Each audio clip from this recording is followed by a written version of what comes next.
Spring ball version number 1 is wrapped in West Lafayette. For first-year Boilermaker head coach Barry Odom, plenty of questions still to be answered for the Boilers, most notably at quarterback. Odom did hit the portal hard during its first open period. He's expected to do the same when it reopens Wednesday, meaning the 25 Boilers will look very little like the 24 version, which struggled to a winless season inside the Big Ten. Our big interview takes us to West Lafayette, welcoming Purdue head coach Barry Odom as the Boilermakers just wrap up spring ball. Coach, thanks for being with us. I know you got to finish with a little bit of a different look in a spring game style event on Saturday. What did you see and what did you like? Thanks for having me on. Great to see you again. You know, the progress we made from practice 1 to practice 15 was substantial, every single area of our program. And then the progress that our team made, fortunately, we were able to stay pretty healthy throughout spring practice. I thought that our kids did a great job on wanting to be coached. I thought that they were hungry to try to make a lot of progress in, our base offense, defense, and kicking game. And then, from an assistant coaching standpoint, they flooded them with information. I mean, we were very aggressive on the install. I think that, the number of rep count, that's why we changed our Saturday just a little bit. Instead of just a spring game, we had about an hour and a half long practice, which we needed. And then we had an opportunity to scrimmage some there at the very end and some situational football. So our guys got a lot better in every single situation. I thought by position group, we made progress in the way that we needed to.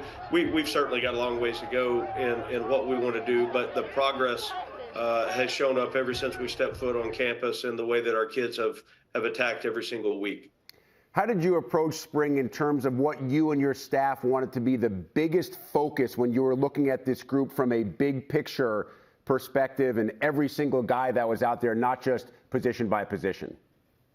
Yeah, you look at just the fundamental development that it takes every single position, the fundamental techniques, the eye discipline, the on-snap footwork, the hand placement, the communication piece, and then the foundation of how you're going to play ball. The ability to try to find ways to run the ball, to stop the run on defense, to be a lead in special teams.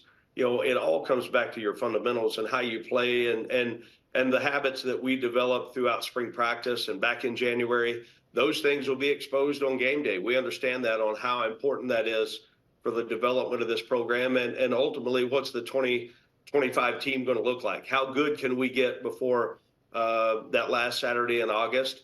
The race between now and then, how good can we get? So we've made a lot of progress. We understand there's a lot yet out there for us to continue to improve on.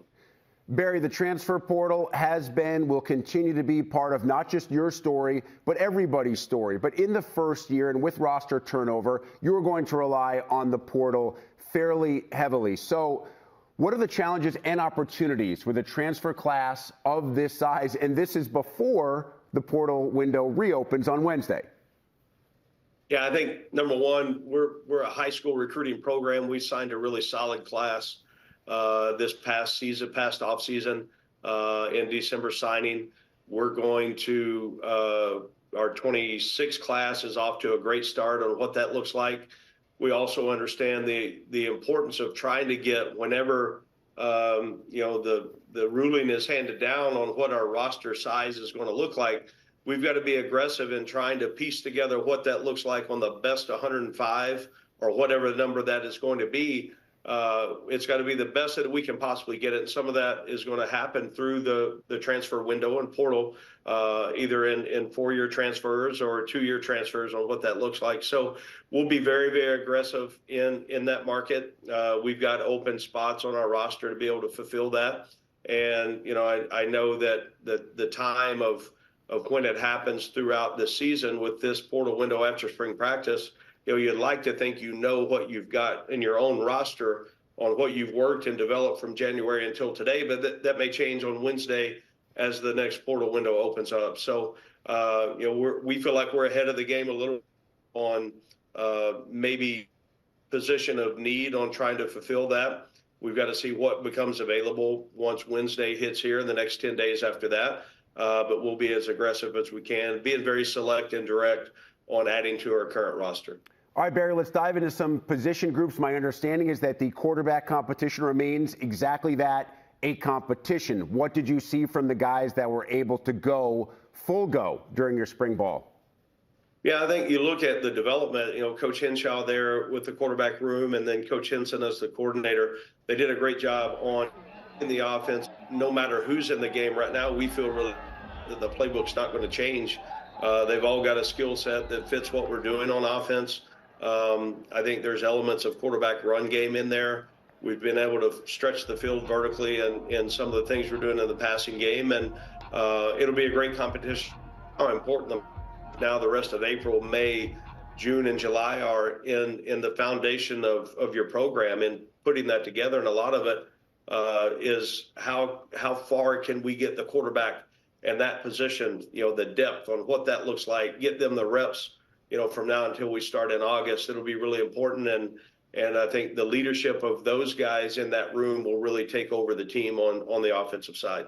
I know you had several skill position players that are kind of dealing with some injury and weren't able to go as hard as they would have liked to have gone, or some that weren't able to go really during spring ball. Among those who were able to go, did anybody kind of jump out with speed, skill, or ability, and you think to yourself, man, that could be a player that we're really going to rely on in the fall? Yeah, I look at, a couple guys just to single out. Denylin Morissette was a returning player, was on the roster last year, really had a great spring. How he played when he didn't have the ball in his hands really stood out to me. He worked in a leadership role job. Our tight end, George Burheen, had a great spring. He's got tremendous athletic ability, really from practice one to the end of practice of spring ball. Really excited about those two. Jesse Watson, another receiver that had a really great camp for us. And there are a number of guys that started to emerge. And again, I think that position group got better as the spring went on. Charles Ross was a transfer from USC that came in January and really was playing at a high level when we finished off spring practice. Barry, defensively, which is where you spent your time as an assistant and coordinator, your defenses, when they've played their best, have always been ultra aggressive. How do you ensure that this unit is built to do that and has the mindset to do that? Well, I think a lot of it, depends on how well we can teach the scheme. Are they confident in it? Do they understand what their role is? How many reps can we get at the blitz tracks on how to play effectively? Understand where your help is, when you can go take your shot. And I think Coach Sheeran and the defensive staff did a great job on teaching the scheme throughout the course of spring practice, where, about practice 11 or 12, we were really hitting our stride. And guys, when you understand what you're doing, you can play with great speed.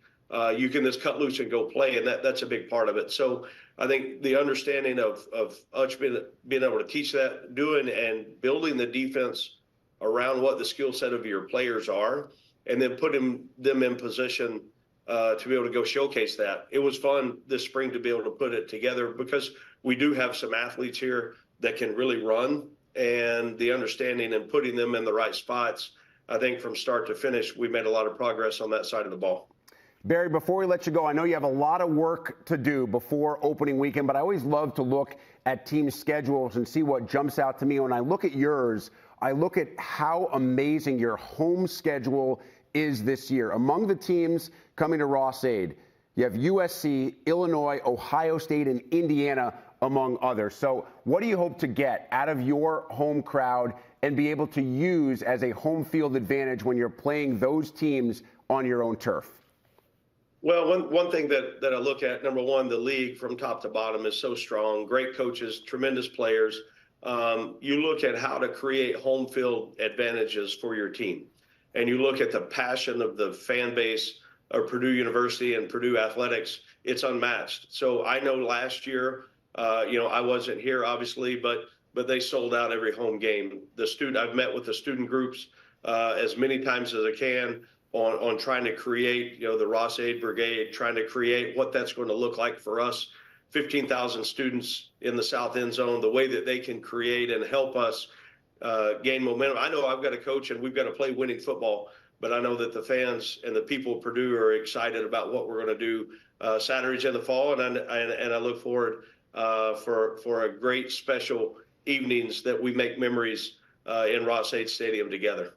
Purdue head coach Barry Odom, kind enough to join us on Big Ten Today. Barry, I know you're always busy. You get perhaps even busier tomorrow. Wish you the best of luck with all the rest of the offseason stuff. Can't wait to see your team on the field this coming fall.